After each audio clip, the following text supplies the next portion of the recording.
14 రోజులు ధనుర్మాస వ్రతం పూర్తయింది. 15వ పాశురంలో ప్రవేశిస్తున్నాం. ఇంతవరకు 6వ పాశురం నుండి 9 మంది గోపికలను నిద్ర మేలుకొలిపారు.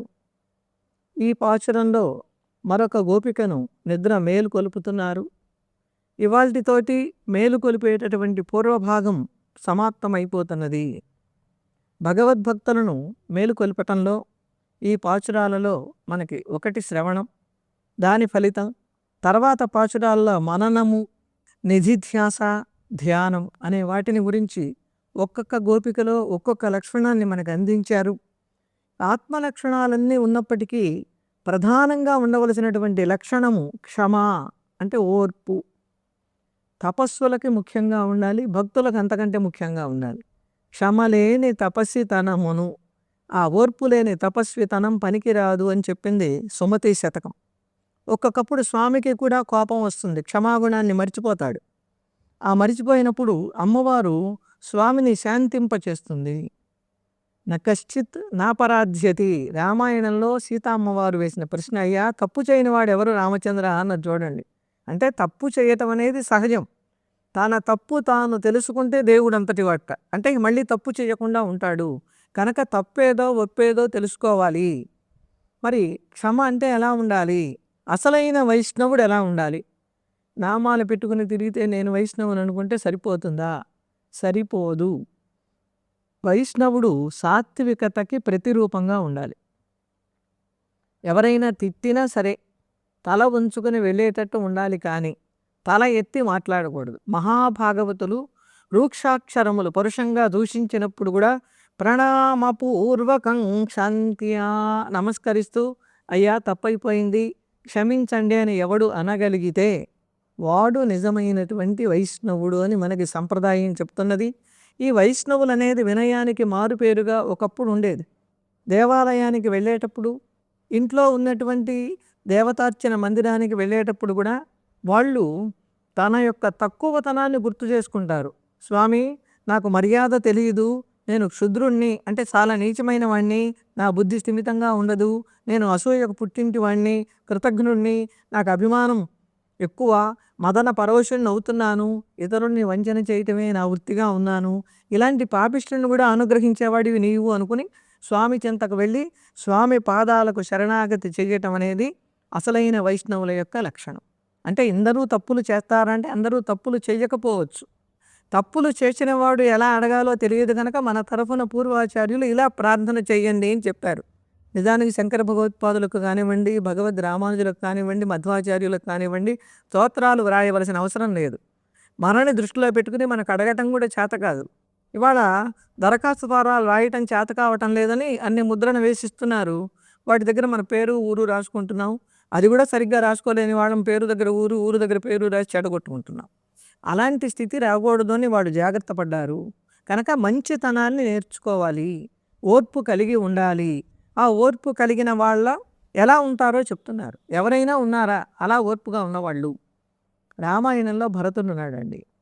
ఏ స్థితిలో భరతుడు? ముందు శత్రుఘ్నుడికి కోపం వచ్చింది, భరతుడికి కోపం వచ్చింది తల్లి మీద. రామచంద్రమూర్తిని వనవాసానికి పంపించినప్పుడు భరతుడు కూడా తల్లిని నిందించాడు. కొంత ఆవేశం తగ్గిన తర్వాత పశ్చాత్తాపపడి ఓర్పుతోటి అసలైన వైష్ణవ సిద్ధిని పొంది ఆయన అంటున్నాడు, రాముడు అడవిలో ప్రవేశించటంలో తప్పెవరిది లేదు, ఎవరిదైనా తప్పుంటే నాది, నేనే ఆ తప్పు చేసిన వాడిని.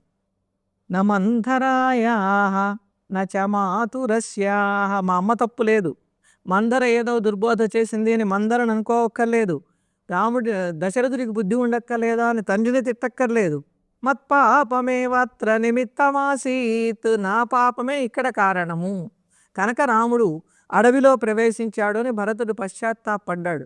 అలాంటి పశ్చాత్తాపం మనుషులలో తప్పనిసరిగా ఉండాలి.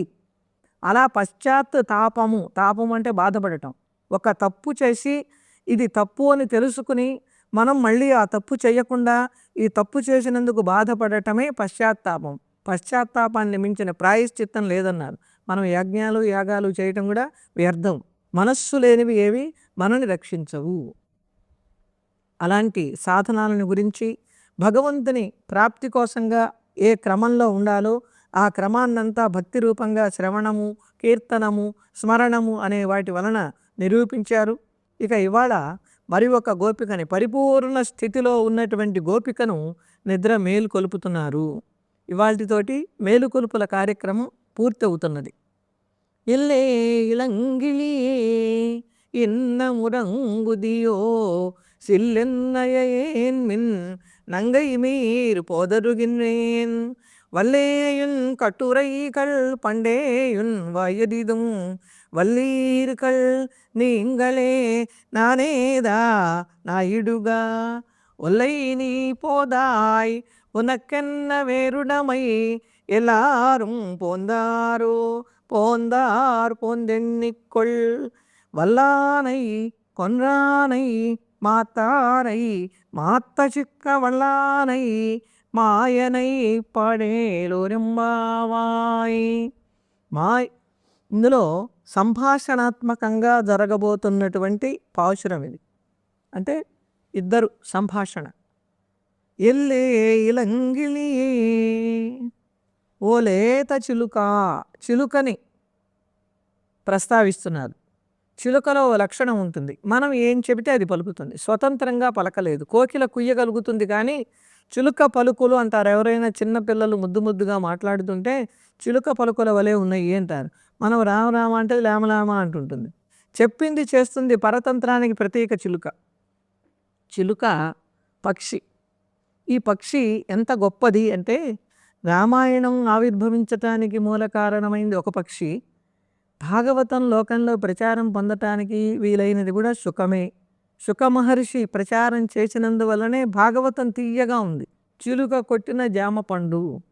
అందుకని అలా ఇలంగిళియే, అమ్మవారి చేతిలో చిలుక ఉంటుంది. మధుర మీనాక్షి అమ్మవారి చేతిలో చిలుక, గోదా అమ్మవారి చేతిలో కూడా చిలుక కనిపిస్తూ ఉంటుంది. చిలుక పరమాత్మ, నన్ను ఆశ్రయించండి పరమాత్మ దర్శనం అవుతుంది అని అమ్మవారు పరమాత్మను తన చేతిలో ఉంచుకుని మనకి చూపిస్తూ ఉన్నది. ఈ పక్షిని గురించి మనకి శాస్త్రం చాలా బాగా చెప్పింది. కనీసం పక్షి మాదిరి చేయలేకపోయాని రామచంద్రమూర్తి ఒకసారి దుఃఖించాడు వనవాసంలో. చిలుక తెలివి, పిల్లి తెలివి. పిల్లి వస్తున్నది, పైన బంగారు పంజరాల్లో చిలుకలను గోరు వంకలను పెంచుతూ ఉండేది కౌసల్య. అలా చిలుక దగ్గరికి వస్తుంటే కింద ఒక గోరువంక చిలుక ఉన్నాయి. పిల్లులకు ఈ పిట్టల మాంసం అంటే ఎక్కువ ఇష్టం కనుక ఆ పంజరంలో ఉన్న చిలుక ఈ కింద ఉన్న పక్షుల్ని చూసింది. శుకపాదం అరేరు దశ, ఓ చిలుక అదిగో పిల్లి వస్తున్నది, దాని కాలు కొరకమందుట ఆ పంజరంలో నుంచి గోరువంక. దీన్ని అర్థం చేసుకుని ఆ పని చేసింది. ఆ సన్నివేశాన్ని కౌసల్య చూసి, అబ్బా వీటికి ఇంత తెలివి ఉంది అని మురిసిపోయి తనంత తానుగా దానిమ్మ గింజలు తినిపించిందట ఆ పక్షులకి. ఆ మాదిరి నేను చేయలేకపోయాను, పెద్దతనంలో అమ్మని ఓదార్చలేకపోయాను, అరణ్యవాసంలో ఉన్నాను అని లక్ష్మణుడితో చెప్పి రాముడు దుఃఖిస్తాడు. అందుకని ఎల్లే ఇలంగిళి, ఓ లేత చిలుక ఇన్నం ఉరంగుదియో, ఇంకా నిద్రపోతున్నావా? అమ్మో అప్పుడే తెల్లవారిపోయింది. మనం ఏదైనా కొంచెం ఆలస్యం అయితే అమ్మో తెల్లారిపోయింది, బళ్ళున తెల్లవారిపోయింది అంటారు. బళ్ళు లేదు, పెళ్ళు లేదు, ఒక అనుకరణ ధ్వనులు మనం అంటూ ఉంటాం. అది అక్కడ శబ్దం రాదు. కొన్నిటికి శబ్దం వస్తుంది, ఆ విన్న శబ్దాన్ని మనం పలుకుతాం. కానీ తెల్లవారేటప్పుడు శబ్దం ఏం రాదు, నిశ్శబ్దంగానే తెల్లవారుతుంది. పక్షుల కిలకిలా రావాలు తప్ప అని వాళ్ళు వెలుపల నుండి ప్రశ్న వేస్తే, లోపల ఉన్న గోపిక నంగై మీరు, ఓ పూర్ణులారా, మీరందరూ పరిపూర్ణమైనటువంటి భక్తి కలిగిన వాళ్ళు, సెలెన్ను జిల్లువని పెద్దగా అరవబోకండమ్మా, అంతమంది వచ్చారు గుంపుగా, పెద్ద పెద్దగా అరుస్తారు ఎందుకు, చిన్నగా మాట్లాడండి, నాకేమన్నా చెవుడా అంది. గుంపులో గోవిందంటారు. ఇంట్లో కూర్చుని పెద్దగా అరవడానికి నోరుస్తుంది కానీ ఎక్కడికైనా వెళ్ళి నామం చేయమంటే మొదటిసారి మొదలుపెట్టినంత ఉత్సాహము, పెద్ద ధ్వని తగ్గిపోయి, ఆ బ్రహ్మాండంగా చేద్దామండి, మీకెందుకు సహస్రనామ పారాయణమ్మ, మీకు అందరికీ మంచి గొంతులు ఉన్నాయి రండిని పిలిస్తే, ఓ మీకెందుకు చూడండి అంటారు. విశ్వం విష్ణురు వర్షట్కారో మొదలు పెడతారు. కొంచెం 10 శ్లోకాలు కాగానే ఇంకా మెల్లమెల్లగా సిద్ధార్థ సిద్ధ సంకల్ప శబ్దం దిగిపోతూ ఉంటుంది. అలా దిగిపోకూడదు, గట్టిగా పలకాలి. గట్టిగా మనం పలికితే లాభం ఏంటంటే గొంతు నొప్పి కదా అంటారు. గొంతు నొప్పి రాదు, ఎందుకని వేదం చదివిన వాళ్ళు 100 ఏళ్ళు బతుకుతున్నారు. ఈ గొంతుతో మనం ఉన్నటువంటి శక్తిని, ప్రాణవాయువుని కంఠంలో నుంచి వాగ్రూపంగా వినియోగం చేసినప్పుడు కాలేయం మీదికి ఒత్తిడి పడి తిన్న అన్నం సక్రమంగా జీర్ణమయ్యి శరీరం ఆరోగ్యవంతం అవుతుంది. మంత్రాలు, శ్లోకాలు అలా గట్టిగా చదవాలి. పైకి ఏదో పైన చదివితే ఒప్పుకునేటటువంటివి కావు. ఏ అక్షరాన్ని ఎక్కడ పలకాలో అక్కడే పలికితే గానీ స్పష్టంగా మాట రాదు. అందుకని అలా మీరంత గట్టిగా పిలవబోకండి. పోదరుగిన్నేన్ ఇదిగో వస్తున్నానమ్మా, నేను నిద్ర లేచే ఉన్నాను. వల్లే ఉన్ కట్టురైఘల్, అబ్బో ఎంత తీయగా మాట్లాడతావో మాకు తెలీదా, నీ వాంగ్ నైపుణ్యం మేము తెలిసిన వాళ్ళమే అన్నారు. అని ఉన్వాయ్, నీ నోటిని పన్నే అరిదుం, నువ్వెంత చక్కని మాటకారివో మాకు ముందే తెలుసు అని ఈ వాకిట ఉన్నటువంటి వాళ్ళు లోపల ఉన్న గోపికని ఎత్తి పొడుస్తున్నారు. నీంగల్ వల్లీర్గల్, అబ్బో మీ ముందు నేనెంతలేమ్మా, మీకున్న గొప్పతనం నాకెక్కడుంది, నానేదాన్ నాయుడుగా. సరే మీరు అన్నారు కదా, పోని నేనే గొప్పదాన్ని అయితే అవుతాను మీరు అంటున్నారు కదా, అలాగే ఒప్పుకుంటాను అంది. అంటే వాళ్ళు అంటున్నారు, ఒల్లయి నీ పోదాయ్, నీవు ఒల్లయి వేగంగా పోదాయ్ వచ్చేసేయి, మాలో కలు, మాటలతో కాలక్షేపం వద్దు, తెల్లవారిపోతున్నది రమ్మన్నారు. ఉనక్కు ఎన్న వేరుడమై, ఉనక్కు నీకు వేరుడమై ప్రత్యేకత ఏంటి, నీ ముఖాన ఉన్న ప్రత్యేకత ఏంటి, మాకు లేనటువంటిదేంటి, ఎన్న ఏమిటి అంటే ఎల్లారు పొందారు, లోపల ఉన్నవాడి అందరూ వచ్చారా, అందరూ వెళ్ళారా, ఇంకా ఎవరైనా రావలసిన వాళ్ళు ఉన్నారా, వస్తే వాళ్ళతో కలిసి వస్తా, ముందు మీరు పదండి. పోందారు పోందు ఎన్నికొల్, అందరూ వెళ్ళిపోయారు. నీకు కావాలి అంటే రావాల్సిన వాళ్ళందరం వచ్చాం, వెళ్ళిన వాళ్ళు వెళ్ళారు, రా అందరం వచ్చామో లేదో లెక్క పెట్టుకో. వల్లానై బలం కలిగినటువంటి వాడు, కొన్రానై మంచి బలం కలిగినటువంటి ఏనుగుని చంపినటువంటి వాడు, మా తారై శత్రువుల యొక్క మాత్తు బలాన్ని అళిక్క వల్లానై నాశనం చేయటంలో గొప్పవాడైనటువంటి వాడు, మాయనై పాడే మాయావి అయినటువంటి శ్రీకృష్ణ పరమాత్మని కీర్తిద్దాం, లేచి రావమ్మా అని లోపల ఉన్నటువంటి గోపికను వెలుపల ఉన్నటువంటి గోపికలు ఆహ్వానిస్తూ ఉంటే, ఇప్పటి వరకు వెలుపల ఉన్న గోపికలే మాట్లాడారు, లోపల ఉన్న గోపిక మాట్లాడలా. ఇవాళ విశేషం ఏమిటి అంటే ఆ లోపల ఉన్నటువంటి గోపిక కూడా తిరిగి సమాధానం చెప్తున్నది. వాంగ్ నైపుణ్యం అనేది ముఖ్యమైనటువంటి విషయం. మాట్లాడటంలో గౌరవప్రదంగా మాట్లాడే పద్ధతి చాలా ముఖ్యమైనటువంటిది. గౌరవం ఇచ్చి గౌరవం పుచ్చుకోమన్నారు. ఎంతసేపు నన్ను గౌరవించండి, నేను మాత్రం నా ఇష్టం వచ్చినట్టు మాట్లాడతాను అనకూడదు. అలా మాట్లాడే వాళ్ళని వదరుపోతులు అంటారు. మనకి భగవంతుడు మాటలు ఇచ్చాడు, కొంతమంది అన్ని మాటలు మాట్లాడకూడనివి మాట్లాడి అవి పదాలే కదా అంటున్నారు. అవి పదాలుగా కొన్ని పరిగణింపబట్టంలా. మంచి పండితుడిని 4 బూతు మాటలు మాట్లాడితే చీచీ వాడి పాండిత్యం ఎందుకండి తగలబెట్టనా అంటున్నారు. భాష అనేది ఇతరులకు నచ్చేటట్లు ఉండాలి, మెచ్చేటట్లు ఉండాలి. అందుకనే పామరులు మాట్లాడే భాషని కావ్యాల్లో ప్రయోగించకూడదు అని వ్యాకరణ శాస్త్రం చెప్పింది. మనం ఎవరి దగ్గరికి వెళ్ళినప్పుడు ఎలా మసులుకోవాలి అనేది ముఖ్యంగా తెలుసుకోవాలి. మహారాజైనా ఆశ్రమానికి వచ్చినప్పుడు ఆశ్రమ ధర్మాలను అనుసరించి ప్రవేశించి నమస్కారం చేసి మాట్లాడాలి, కానీ నే మహారాజునని రథంలో కూర్చొని కబురు అంపించకూడదు. అలా వినయంతో ప్రవేశించినటువంటి మహారాజుల చరిత్రలు భారతం మనకి ఎన్నింటినో అందించింది. ఎల్లే ఇళంకిలియే ఓ లేత చిలుక అన్నారు. ఈ లేతదనం కంఠమాధుర్యాన్ని సూచిస్తున్నది. చిలుకలు కూస్తాయి, కోకిలలు కూస్తాయి, కాకులు అరుస్తాయి. కానీ కాకి అరిస్తే మనం కాకి గోల అని కర్రబెట్టి తోలుతాం. కోయిలలు కూస్తూ ఉంటే చెవి రిక్కించుకొని వింటాం. అది చేసినటువంటి పుణ్యం లేదు, ఇది చేసిన పాపము లేదు. వాంగ్ మాధుర్యాత్ సర్వలోక ప్రియత్వం, తీయగా మాట్లాడితే అందరూ ఇష్టంగా వింటారు, అందరికీ ఇష్టమైన వాళ్ళం అవుతాం. వాక్ పారుష్యాత్ సర్వలోక ప్రియత్వం, కఠినంగా మాట్లాడితే అందరూ మన అసఖ్యించుకుంటారు, అందరికీ మనం ఇష్టం కాని వాళ్ళం అవుతాం. అందుకని కోకిల వలె మాట్లాడాలి, కాకి వలె అరవకూడదు అని మనకి శాస్త్రం చెప్పింది. ఈ చిలుక భగవంతుడి యొక్క సారూప్యాన్ని పొందినటువంటి గురువుగారు. ఆ గురువుగారిని మనస్సులో ఉంచుకుని, చిలుక రంగురంగులుగా ఉంటుంది, ఎరుపు, కొద్దిపాటి నీలం, ఆకుపచ్చ, పంచవర్ణాల రామచిలుక అంటారు. 5 రంగులు మనకు ఒక చిలుక ఈకలో కనిపిస్తాయి. ఇవన్నీ కూడా పంచభూతములకు అధిపతి అయినటువంటి పరమాత్మకి సంకేతాలు. మనకి పంచభూతాలకి కొన్నిటికి రూపం ఉంది, కొన్నిటికి రూపం లేదు. నీటికి రూపం ఉంది, తెల్లగా నీరుంటున్నది. మరి అగ్నికి రూపం ఉంది, భూమికి రూపం ఉంది, గాలికి రూపం లేదు. అలా ఈ వీటిని సృష్టించినటువంటి పరమాత్మకి సంకేతంగా ఈ చిలుకని మనం భావించాలి. అలాగే శిష్యులకు గురువులు ఏం చెబితే అది పలకాలి. పుస్తకంలో ఉండి చదువుకుంటే చదువు రాదు. గురువు గారు ఎదురుకుండా కూర్చుని వింటే చదువు వస్తుంది. ఎందుకు వస్తుంది అంటే ఇక్కడ ఉన్న పద్యానికి మనకు అర్థం తెలియక అది శోకమో తెలియదు, వీరమో తెలియదు, రౌద్రమో తెలియదు. అదే గురువు గారు చదివేటప్పుడు ఆ చదివే విధానాన్ని బట్టి, ముఖ భంగిమలను బట్టి ఎదురుకుండా విన్నవాడికి వస్తుంది. గురు శిష్యుల మధ్యగా ఎవ్వరూ వెళ్ళకూడదు. వెళితే మహాపాపం వస్తుంది. పిల్లి అసలు వెళ్ళకూడదు. వెళితే గురువో శిష్యుడో మరణిస్తాడు అని దానికి శాంతి చేసుకోమని శాస్త్రం చెప్పింది. అందుకని గురువుగారి మధ్యగా శిష్యుడి మధ్యగా వెళ్ళకూడదు. ఇవాళ మరి మధ్యలో అవరోధాలు ఉంటున్నాయి, తప్పనిసరిగా ఉంటున్నాయి. వాటిని అధిగమించాలి. కనుక బ్రహ్మ విద్యకి మాత్రమే ఆ నియమాన్ని మనం పరిమితం చేసుకోవాలి. ఎందుకనంటే చెప్పేవాడు వినేవాడు తప్ప మరొకడు ఉంటే ఈ దృష్టి పక్కకి మళ్ళీ అవకాశం ఉంటుంది. అప్పుడు గురువుగారి దృష్టి పక్కకి మళ్ళవచ్చు, శిష్యుడి దృష్టి దాని యందు ఏకాగ్రతని కోల్పోవచ్చు. శిష్యుడు పక్కకి చూపులు చూస్తూ ఉంటే గురువు గారికి ఆగ్రహం రావచ్చు. ఆగ్రహ నిగ్రహ సమర్థులు గురువులు. అయితే కొంతమంది ఆగ్రహాన్ని మాత్రం ప్రదర్శిస్తారు, నిగ్రహాన్ని చెయ్యలేరు. కొంతమంది నిగ్రహంతో ఉంటారు, ఆగ్రహాన్ని పొందరు. ఎప్పుడూ కూడా మనకి ఆలోచన ఉంటే ఆవేశం రాదు, ఆవేశం ఉన్నవాడికి ఆలోచన రాదు. ఆ రెండు అంత చాలా గొప్పదన్నమాట. కనుక మనం ఆవేశాన్ని తెచ్చుకోవాలా, ఆలోచన తెచ్చుకోవాలా అనేది మనకి మనం నిర్ణయించుకుంటే ఆలోచించేవాడు తొందరపడనే పడడు.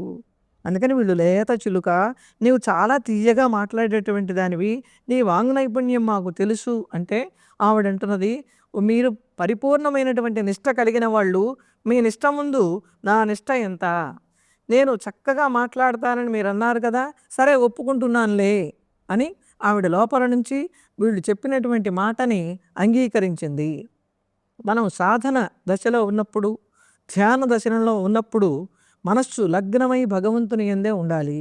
అలా ఉన్నప్పుడు దాని నుండి వెలుపలకి వచ్చి భక్తులతో కలిసినప్పుడు ఎలా ఉంటుంది? భగవంతుని అనుభవం చేస్తున్న వాళ్ళు, భగవంతుని గురించి ఆరాధించేవాళ్ళు, భగవంతుని భక్తులతో కలిసినప్పుడు మాట్లాడే తీరు పరమానందంగా ఉంటుంది. భగవంతుని దర్శించి మనం ఆనందం పొందిన దానికంటే భాగవతులతోటి సంభాషించి ఆనందాన్ని పొందటం చాలా గొప్పది, దాంతో సమానమైంది లేదు అని భాగవతంలో పరమేశ్వరుడు చెప్పాడు. ఒక్క క్షణం మాట్లాడినా మహాభాగవతులతో చాలుట. ఎందుకని? వాళ్ళు భగవంతునికి సంబంధించిన విషయాలు చెప్తారు. మనకి భగవంతునికి ఒక క్షేత్రానికి వెళితే ఆ క్షేత్రానికి సంబంధించిన విశేషాలు తెలియకుండా వెళితే సింగడు అద్దంకి పోయినాడు రాను వచ్చాడు అన్నట్టు అవుతుంది. అదే మనం క్షేత్రాన్ని గురించి తెలుసుకుని వెళితే వెళ్ళేటప్పుడే అదిగో ఆయన చెప్పారు, ఆ వాకిల దగ్గర మనకి ఈ బొమ్మ కనపడుతున్నది, ఈ లోపల విశేషం ఉంది అని భావనతో చూస్తాం, ఆనందాన్ని పొందుతాం. అందుకని మనకి భగవంతుని యొక్క అనుగ్రహం కలగాలి అంటే ముందు ఆచార్యుల వారి యొక్క అనుగ్రహం కలగాలి. ఆ ఆచార్యుల వారి అనుగ్రహం ఎలా వస్తుంది అంటే 6 కారణాలు ఉండాలి. 6 కారణాల్లో ముందు పరమేశ్వరుని యొక్క సౌహార్దము అంటే మన యందు అనుగ్రహం పరమాత్మ అనుకోవాలి మన గురించి. ఎదృచ్ఛా సుకృతం, సుకృతం అంటే పుణ్యం. ఈ పుణ్యము మనకి 2-3 రకాలుగా ఉంటుంది. ఆ తర్వాత విష్ణుమూర్తి యొక్క కటాక్షం ఉండాలి, ముఖ్యంగా అద్వేషం ఉండాలి. అద్వేషము, సాత్వికులతో ఎదురుగా మాట్లాడటము, మంచి వాళ్ళతోటి సంభాషణ చెయ్యటం, ఇవి ఈ 6 కారణాలు ఉన్నప్పుడు మనకి ఆ భగవంతుని యొక్క సాన్నిధ్యం లభిస్తుంది. సుకృతం పుణ్యం ఎన్ని రకాలుగా ఉంటుంది? 3 రకాలుగా ఉంటుంది. ఒకటి ఎదృచ్ఛ, అనుకోకుండా చేసేవి కొన్ని. ఒకటి ప్రాసంగికము, యాదృచ్ఛికము, ఆనుషంగికము. యాదృచ్ఛికము అంటే మనం అనుకోకుండా చేస్తాం ఒక పని. ఒక ఆవు దూడ పరిగెడుతున్నది, దాన్ని కట్టేయాలని మనం వెనక పట్టుకోవడానికి వెళుతున్నాం, అది గుడిలోకి తిరిగింది. ఆ ఆవును పట్టుకోవడం కోసంగా గుడి చుట్టూ మనం తిరుగుతున్నాం దూడ కోసం. మనం ప్రదక్షిణం చేసినటువంటి ఫలితాన్ని పరమాత్మ మనకిస్తాడు. అది యాదృచ్ఛికం, అనుకోకుండా జరిగినటువంటిది. ప్రాసంగికము, మనం ఒక ప్రసంగానికి కూర్చున్నాం మాటలు చెప్పుకోవటానికి. ఆ చెప్పుకునేటప్పుడు ఈ ప్రసంగంలో దివ్యక్షేత్రాల గురించి, ఆ వైభవాన్ని గురించి చెప్పుకుంటాం. అలా ప్రసంగంగా ఆ దివ్యక్షేత్రాలు, శ్రీరంగాన్ని, కాశీ మొదలైనటువంటి వాటిని తలుచుకున్నందువల్ల పుణ్యం వస్తుంది, సుకృతము. ఆనుషంగికం, మనం మేలుకొని కూర్చున్నాం, ఎవరైనా వెళుతూ అమ్మ ఇవాళ మీ ఇంట్లో జాగారం చేస్తున్నారు కదా, నేను పని మీద వేరే ఊరు వెళుతున్నాను, ఇదిగో ఈ మూట మీ దగ్గర పెట్టుకోండి అమ్మా అంటే అది ఆనుషంగికం. ఇతరులకు ఉపకారం చేస్తూ మనని కూడా మనం కాపాడుకోవటం. ఇలా పుణ్యాన్ని మూటగట్టుకోవచ్చు. ఇలా పుణ్యం సుకృతం అనేది మనకి కావాలి. ఒళ్ళెని పోదాయి, ఇలా పుణ్యాత్ములైన వాళ్ళు, ఎంతో గొప్పతనం కలిగిన వాళ్ళు, ఎవరిని నిందించినటువంటి వాళ్ళందరూ గోపికలు వచ్చి వాకిట్లో ఉండి పిలుస్తూ నీవు తొందరగా లేచి రమ్మంటున్నారు. ఏకాంతం నీకొక్కదానికి ఎందుకు? భగవంతుణ్ణి నీవు ఒక్కదానివే అనుభవిస్తావా? మేమందరం కూడా భగవంతుని దర్శించవద్దా? ఎప్పుడూ తీయనైనటువంటి దాన్ని అందరం కలిసి తినాలి. దుఃఖాన్ని ఎవరికీ పంచకూడదు, సుఖాన్ని పంచాలి. మనం కష్టాలు చెప్పుకుని ఎదుటి వాళ్ళని బాధ పెట్టకూడదు. కానీ ఎవరికన్నా చెబితే కానీ మనస్సులో బరువు తీరదు. వాళ్ళేమీ ఆర్చరు, తీర్చరు. ఆత్మీయుల్ని చూడంగానే మనకు దుఃఖం పెళ్ళుబుకి వస్తుంది. ఆ దుఃఖం ఏదో స్వామి చెంత ఏడిస్తే ఆయన దానికి ఏదో ఒక ఉపాయం చేసి దుఃఖాన్ని నిర్మూలనం చేస్తాడు. మనం ఆ ఉద్విగ్నతతోటి ఎవరి ముందు పడితే వాళ్ళ ముందు దుఃఖపడితే పలసపడిపోతాం, కానీ ప్రయోజనం ఉండదు. అందుకని ఇక్కడ వీళ్ళు నీవు తొందరగా లేచిరా అమ్మా, అందరం కలిసి భగవంతుని గుణాలని గానం చేస్తూ ఒకళ్ళకి ఒకళ్ళని చెప్పుకోవటం. అది కూడా భగవంతుని యొక్క ఇచ్చ ఉంటేనే జరుగుతుంది. భగవద్గీతలో స్వామి చెప్పాడు, నేనే వాళ్ళకి ఆ బుద్ధిని ఇస్తాను, వాళ్ళు ఒకరితో ఒకరు నా గుణాలు చెప్పుకుంటూ ఆనందపడుతూ ఉంటారు అని చెప్పారు. ఎల్లారు పొందారు, అందరూ వచ్చారా? ఓ వచ్చాం, లెక్క పెట్టుకో. పూర్వకాలంలో లెక్క పెడుతుంటే చిన్నపిల్లల్ని ఈ ప్రాథమిక పాఠశాల ఎలిమెంటరీ స్కూల్ వాళ్ళని మాస్టర్ గారు భుజాలు పట్టుకుని జరుపుతుండేవాడు, ఒకళ్ళు ఇద్దరు ముగ్గురు నలుగురు అని. అలా నువ్వు లెక్క పెట్టుకో. లెక్క పెట్టుకోమంటాం ఆదేశించటం కాదు. రావమ్మా, అలా లెక్క పెట్టే నిమిత్తంగా మమ్మల్ని తాకినా కూడా మేం పవిత్రులం అవుతాము. నీ దగ్గర అంత గొప్ప శక్తి ఉంది. మనం ఎవరిని చూస్తే పుణ్యం వస్తుంది. దేవాలయాలకు వెళ్ళాలా, నదుల్లో మునగాల. నఖ్యమ్మయాని తీర్థాని నదేవా మృచ్ఛిలామయా తే పునంతిరుకాలేన దర్శనాదేవ సాధవ. సాధువుల్ని దర్శించినంత మాత్రం చేతనే పుణ్యం వస్తుంది. దేవాలయానికి వెళ్ళి తీర్థాలలో మునిగితే మనకి ఎప్పటికో పుణ్యం వస్తుంది. అయితే దేవాలయానికి వెళ్ళి నమస్కారం చేస్తే పుణ్యం రాదా అంటే, ఈ దేవాలయాల్లో విగ్రహాలు మృత్తు అంటే మట్టితో చేసే విగ్రహాలు ఉంటాయి, శిలలతో చేసే ఉంటాయి, దారువులతో చేసే ఉంటాయి. ఎన్ని రకాల మూర్తుల్ని చేసి ఆరాధించాలి అనేది కూడా భాగవతం చిట్ట చివరిలో మనకు చెప్తుంది. శిలారూపంగా చేయాలా, ఏమీ లేకపోతే నీళ్ల మీద కూడా మూర్తిని మనం భావన చేసుకుని ధ్యానం చేయమంది, లేదా చిత్రం వేసుకోమంది. అసలు మనస్సులో నిలుపుకోగలిగితే మరీ మంచిది. వాళ్ళందరూ చాలా కాలానికి పవిత్రుల్ని చేస్తే దర్శన దేవ సాధవ. కేవలం దర్శన మాత్రం చేతనే పునీతుల్ని చేయగలిగిన గొప్పవాళ్ళు సాధువులు గనక, అలాంటి సాధువువి నీవు గనక నీవు తలుపు తీసి మాకు దర్శనమియ్యి అని కోరుకుంటున్నారు. వల్లానై కొన్నానై, చాలా బలం కలిగినటువంటి కువలయ ఆపీడము దాని పేరు. ఒక ఏనుగుంది. ఆ ఏనుగు యొక్క దంతాలను విరిచేసిన వాడు, చంపినటువంటి వాడు శ్రీకృష్ణ పరమాత్మ. కువలయము అంటే భూమి. భూమిని బాధించటమే లక్ష్యంగా పెట్టుకుంది. భూమికి బాధని కలిగిస్తే పరమాత్మ ఓర్చుకోలేడు కనుక ఆ కువలయాపీడాన్ని చంపేశాడు. ఆ కువలయాపీడాన్ని చంపినటువంటి స్వామి మాయనై పాడే, మహామాయావి. మహామాయావి అయినటువంటి స్వామిని కీర్తనం చేస్తున్నాము అని ఇవాళ గోపికని నిద్ర మేలుకొలిపారు. కువలయము అంటే ఏమిటి? అహంకారం. అహంకారానికి ప్రతిరూపమే ఆ ఏనుగు. అది ఎంత పెద్ద బలమైన జంతువో అహంకారం కూడా అంత బలమైన దుర్గుణం. దాన్ని గెలిచినటువంటి వాడు. మనం మన దేహంలో ఉన్నటువంటి అహంకారం అనేటటువంటి ఏనుగుని గెలవాలి. అదే బంధహేతువు. మనస్సే మనది అనుకుంటే బంధం, కాదు అంటే బంధం లేదు. అందుకని మనస్సే రెండిటికి, బంధానికి ముక్తికి కారణము అని మనకి శాస్త్రం చెప్పింది. మాయనై పాడే. మాయ.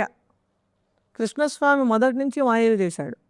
రామచంద్రమూర్తి ఎక్కడైనా మాయ చేశాడా అంటే ఒక్క సందర్భంలోనే రామచంద్రమూర్తి తన మాయని ప్రదర్శించవలసిన అవసరం ఏర్పడింది. కర దూషణాదులు, త్రిశిరుషుడు అనేవాళ్ళు 14,000 మంది సైన్యం వచ్చారు. రాముడు ఒక్కడే యుద్ధం చేయటానికి వెళ్ళాడు. అక్కడ రాముడు తన గాంధర్వాస్త్ర విద్యతోటి ఆ ఉన్నటువంటి 14,000 మంది రాక్షసులకు 14,000 రాములుగా కనపడ్డారు.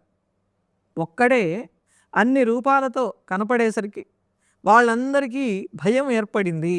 మరి ఒక్కడు ఒక్క బాణం సంధిస్తే 14,000 బాణాలుగా వెళ్ళి వాళ్ళని సంహరించింది. అది మాయకి నిదర్శనం. అంతేగాని రామచంద్రమూర్తి కృష్ణుని వలె అడుగడుగునా మాయలు చేయలేదు. ఎవరైనా దేవతలు వచ్చి చిట్ట చివరిలో నువ్వు సాక్షాత్తుగా నారాయణమూర్తివి అన్నప్పుడు కూడా నేను నారాయణమూర్తిని కాదు దశరథుని కుమారుణ్ణి అని వాళ్ళకి చెప్పుకున్నాడు, వినయాన్ని ప్రదర్శించాడు. అంత వినయంగా ఉండాలి. రాజై ఉండి పాలకుడై ఉండి వినయంతో ఉన్నటువంటి మహారాజు ఎవరు అంటే శ్రీరామచంద్రమూర్తి. మనకి ఎప్పుడైతే అహంకారం ఉంటుందో అహంకారం నుండి కామక్రోధాలు పుడతాయి. ఆ కామక్రోధాలు భగవంతుని గురించి కీర్తించటానికి భగవంతుని పొందటానికి చాలా ఇబ్బందిని కలిగిస్తాయి. కనుక అలాంటి ఇబ్బందులు లేకుండా ఉండాలి. అహంకారం పోవాలి. మనం భగవంతుని భక్తులము, దాసులము. సోహం దాసోహం. సోహం అంటే నేనే నీవు, దాసోహం అంటే నీ వాడిని, నీకు నమస్కారం చేస్తున్నాను. హనుమంతటి వాడు రామాయణంలో దాసోహం కోసలేంద్రస్య, నేను రామచంద్రమూర్తి దాసుణ్ణి అని ఆ లంకలో ప్రచారం చేశాడు. అలాగే లక్ష్మణస్వామి కూడా రామదాసుగా అంగీకరించాడు. ఇలా ఇంత మహిమలు కలిగినటువంటి వాళ్ళని మరి ఈ కీర్తనలు చేసేటప్పుడు ఈ గతంలో వచ్చినటువంటి 15 పాశురాలలో స్వామి పూతనని సంహరించినట్లు చెప్పారు. పూతన అనేటటువంటిది అవిద్య, మాయా నిర్మూలనం. తర్వాత శకటాసుర భంజనాన్ని ప్రస్తావించారు, అది కర్మ. మూడవది కేశి అనే గుర్రాన్ని చంపినట్టు చెప్పారు. ఆ గుర్రం అనేటువంటిది దేనికి సంకేతము అంటే కర్మకి సంకేతము. కర్మ నిర్మూలనం కావాలి. బకాసుర సంహారం, అహంకారాన్ని దంభాన్ని విడిచిపెట్టాలి. కోరయాపీడం 6 చానూర ముష్టికుల్ని సంహరించారు. మనలో ఉన్నటువంటి కామక్రోధాది జంటలను నిర్మూలనం చేస్తే కంసుడనే రజోగుణం అణిగితే పరమాత్మ తత్వం మనకు అర్థమవుతుంది అని ఈ ఇన్ని పాశురాలలో స్వామి యొక్క తత్వాన్ని, జీవతత్వాన్ని ప్రత్యేకించి అందించారు. ఈనాటితోటి మేలుకొలుపులు పూర్తయినాయి.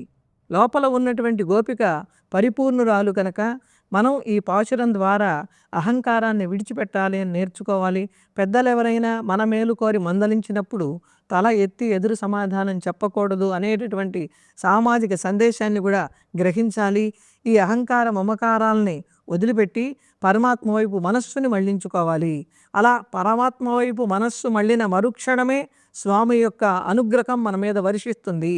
అది కూడా ఆ స్వామి అనుగ్రహం చేతనే లభించాలి అని ఈ పాశురం మనకి తెలియజేసింది. కనుక ఈ పాశురాన్ని మనం కనుక చదువుకున్నా విన్నా మనలో ఉన్నటువంటి అహంకారం నశించటానికి అవకాశం ఉంటుంది.